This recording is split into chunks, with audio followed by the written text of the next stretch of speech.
ਅੱਜ ਦੀਆਂ ਖਬਰਾਂ ਵੱਲ ਚੱਲੀਏ ਤੇ ਜਿਹੜੇ ਹਾਊਸ ਰਿਪਬਲਿਕਨਸ ਆ ਉਹ ਬੜੀ ਸਟਰਗਲ ਕਰ ਰਹੇ ਆ ਵੀ ਕਿਸ ਤਰ੍ਹਾਂ ਜਿਹੜਾ ਟਰੰਪ ਉਹਨਾਂ ਦਾ ਟੈਕਸ ਕੱਟ ਬਿੱਲ ਹੈਗਾ ਆ ਉਸ ਨੂੰ ਪਾਸ ਕਰਾਇਆ ਜਾ ਸਕੇ। ਤੇ ਇਹ ਜਿਹੜੇ ਬਿੱਲ ਆ ਇਹਦੇ ਸੰਬੰਧ ਦੇ ਵਿੱਚ ਜਿਹੜੀ ਵੋਟ ਆ ਹੋ ਸਕਦਾ ਕਹਿੰਦੇ ਵੀ ਅੱਜ ਰਾਤ ਨੂੰ ਉਹ ਟਰਾਈ ਕਰ ਸਕਦੇ ਹੈਗੇ ਆ ਕਾਂਗਰਸ ਦੇ ਵਿੱਚ। ਸੈਨੇਟ ਦੇ ਵਿੱਚ ਇਹ ਬਿੱਲ ਆਲਰੇਡੀ ਪਾਸ ਹੋ ਚੁੱਕਾ ਹੈਗਾ ਆ। ਕਲੋਜ਼ ਡੋਰ ਮੀਟਿੰਗ ਚੱਲ ਰਹੀ ਹੈ ਕਿਉਂਕਿ 4th ਜੁਲਾਈ ਦੀ ਛੁੱਟੀ ਹੁੰਦੀ ਆ ਤੇ ਉਸ ਤੋਂ ਪਹਿਲਾਂ ਪਹਿਲਾਂ ਚਾਹੁੰਦੇ ਆ ਵੀ ਅੱਜ ਰਾਤ ਜਾਂ ਕੱਲ ਸਵੇਰ ਤੱਕ ਇਹ ਜਿਹੜਾ ਬਿੱਲ ਆ ਕਾਂਗਰਸ ਚੋਂ ਪਾਸ ਹੋ ਜਾਏ ਤੇ ਮੁੜ ਕੇ ਡੈਸਕ ਦੇ ਉੱਤੇ ਪ੍ਰੈਜ਼ੀਡੈਂਟ ਟਰੰਪ ਦੇ ਜਾਏ ਤੇ ਇਹ ਬਿੱਲ ਫਿਰ ਉਹ ਉਸ ਨੂੰ ਸਾਈਨ ਕਰ ਦੇਣਗੇ। ਮੈਜੋਰਟੀ ਬੜੀ ਨੈਰੋ ਆ, ਬੜੀ ਕਲੋਜ਼ ਆ। 220 ਜਣੇ ਰਿਪਬਲਿਕਨ ਵੱਲ ਆ, 212 ਜਣੇ ਡੈਮੋਕ੍ਰੇਟ ਵੱਲ ਆ ਯੂਐਸ ਕਾਂਗਰਸ ਦੇ ਵਿੱਚ। ਤੇ ਕੁਛ ਜਿਹੜੇ ਕਾਂਗਰਸਮੈਨ ਹੈਗੇ ਆ ਰਿਪਬਲਿਕਨਸ ਉਹ ਇਸ ਬਿੱਲ ਦੇ ਉਲਟ ਹੈਗੇ ਆ। ਫਰੀडम ਕਾਕਸ ਦੇ ਜਿਹੜੇ ਕਈ ਲੀਡਰਸ ਹੈਗੇ ਆ ਉਹ ਵੀ ਅਪਸੈਟ ਹੈਗੇ ਆ, ਖਾਸ ਕਰਕੇ ਜਿੰਨਾ ਕਰਜ਼ਾ ਉੱਤੇ ਚੜ੍ਹਨਾ ਹੈਗਾ ਆ।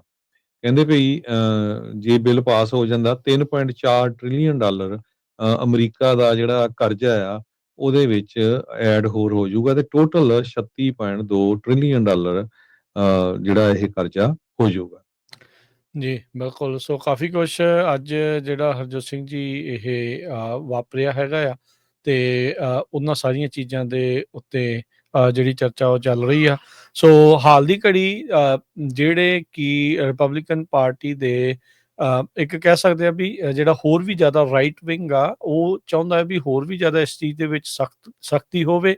ਉਹ ਇਸ ਦੇ ਵਿੱਚੋਂ ਕਈ ਚੀਜ਼ਾਂ ਦੇ ਵਿੱਚ ਤਬਦੀਲੀਆਂ ਜਿਹੜੀਆਂ ਚਾਹੁੰਦਾ ਆ ਤੇ ਜੀਓਪੀ ਨੂੰ ਉਹਨਾਂ ਨੂੰ ਮਨਾਉਣ ਦੇ ਵਿੱਚ ਜਿਹੜੀ ਉਹ ਮੁਸ਼ਕਲ ਇਸ ਟਾਈਮ ਲੱਗ ਰਹੀ ਹੈਗੀ ਆ।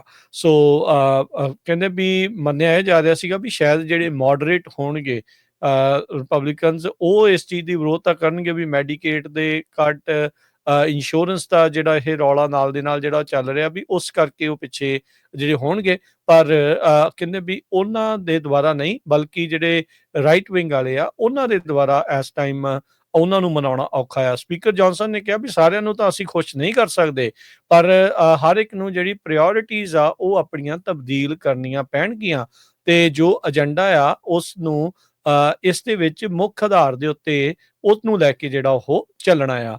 ਅੱਜ ਇੱਕ ਕਾਂਗਰਸਮੈਨ ਨੂੰ ਜਿਹੜੇ ਇੱਕ ਇੰਟਰਨ ਜਰਨਲਿਸਟ ਸੀਗਾ ਉਸਨੇ ਸਵਾਲ ਪੁੱਛ ਰਿਹਾ ਵੀ ਕੀ ਤੁਸੀਂ ਟਰੰਪ ਹੁਣਾਂ ਦੇ ਕਹੇ ਹੀ ਸਾਰਾ ਕੁਝ ਜਿਹੜਾ ਉਹ ਕਰ ਰਹੇ ਆ ਤਾਂ ਉਦੋਂ ਉਹਨਾਂ ਨੇ ਜਿਹੜੇ ਕੁਝ ਤਿੱਖੇ ਸ਼ਬਦ ਵੀ ਜਿਹੜੇ ਉਹ ਵਰਤ ਲਏ ਤੇ ਉਸ ਪੱਤਰਕਾਰ ਨੂੰ ਜਿਹੜੀ ਉਹ ਝਾੜ ਵੀ ਜਿਹੜੀ ਉਹ ਪਾਈ ਪਰ ਨਾਲ ਉਹ ਮੰਨੇ ਵੀ ਹਾਂ ਟਰੰਪ ਐਡਮਿਨਿਸਟ੍ਰੇਸ਼ਨ ਦੇ ਨਾਲ ਮਿਲ ਕੇ ਉਹਨਾਂ ਦੇ ਏਜੰਡੇ ਦੇ ਉੱਤੇ ਜਿਹੜਾ ਉਹ ਵਰਕ ਕੀਤਾ ਜਿਹੜਾ ਉਹ ਜਾ ਰਿਹਾ ਹੈਗਾ ਆ। ਸੋ ਇਹ ਸਾਰੀ ਚੀਜ਼ਾਂ ਜਿਹੜੀਆਂ ਇਸ ਟਾਈਮ ਜਿਹੜੀਆਂ ਨਾਲ ਦੇ ਨਾਲ ਚੱਲ ਰਹੀਆਂ ਹੈਗੀਆਂ। ਸੋ ਰਾਤ ਤੱਕ ਕੀ ਜਿਹੜੀ ਇਸ ਦੇ ਵਿੱਚ ਤਬਦੀਲੀ ਹੋ ਸਕਦੀ ਆ ਉਹ ਜਿਹੜੀ ਉਹ ਦੇਖਣ ਵਾਲੀ ਗੱਲ ਰਹੇਗੀ। ਜਿਹੜੇ ਟਰੰਪ ਹੁਣੀ ਤੇ ਮਾਈਕ ਜੌਨਸਨ ਆ ਉਹ ਇਸ ਟਾਈਮ ਰਸ਼ ਕਰ ਰਹੇ ਆ ਵੀ ਜਿਹੜੇ ਜੀਓਪੀ ਦੇ ਹੋਲਡ ਆਊਟਸ ਆ ਉਹਨਾਂ ਨੂੰ ਟੈਕਸ ਬਿੱਲ ਦੇ ਵਿੱਚ ਜਿਹੜਾ ਆ ਉਹ ਉਹਨਾਂ ਦਾ ਸਾਥ ਮਿਲੇ ਤੇ ਜਿਹੜੀ ਸਲਿਮ ਮੈਜੋਰਟੀ ਵੀ ਆ ਹਾਊਸ ਦੇ ਵਿੱਚ ਵੀ ਉਸ ਦੇ ਵਿੱਚ ਜਿਹੜੀ ਉਹ ਉਹਨਾਂ ਦੀ ਜਿੱਤ ਪ੍ਰਾਪਤ ਹੋ ਸਕਦੀ ਆ। ਡੈਮੋਕ੍ਰੇਟਸ ਇਹ ਜਾਣਦੇ ਆ ਵੀ ਉਹ ਇਸ ਬਿੱਲ ਨੂੰ ਰੋਕ ਨਹੀਂ ਸਕਦੇ ਕਿਉਂਕਿ ਉਹਨਾਂ ਦੇ ਕੋਲ ਇਨਫ ਵੋਟਸ ਨਹੀਂ ਹੈਗੀਆਂ। ਜਿਹੜੇ ਹਾਊਸ ਦੇ ਮਾਈਨੋਰਟੀ ਲੀਡਰ ਹਕੀਮ ਜੈਫਰੀਜ਼ ਆ ਉਹਨਾਂ ਨੇ ਇਸ਼ਾਰਾ ਕੀਤਾ ਸੀਗਾ ਵੀ ਅਜੇ ਰੂਲਸ ਦੇ ਉੱਤੇ ਵੋਟ ਹੋਣੀ ਆ ਫਿਰ ਫਾਈਨਲ ਵੋਟ ਜਿਹੜੀ ਆ ਉਹ ਹੋ ਸਕਦੀ ਆ ਤੇ ਉਸ ਤੋਂ ਪਹਿਲਾਂ ਕਹਿੰਦੇ ਵੀ ਉਹਨਾਂ ਨੂੰ ਮੌਕਾ ਮਿਲੂਗਾ ਇੱਕ ਮੈਜਿਕ ਮਿੰਟ ਦੇ ਬੋਲਣ ਦੇ ਲਈ।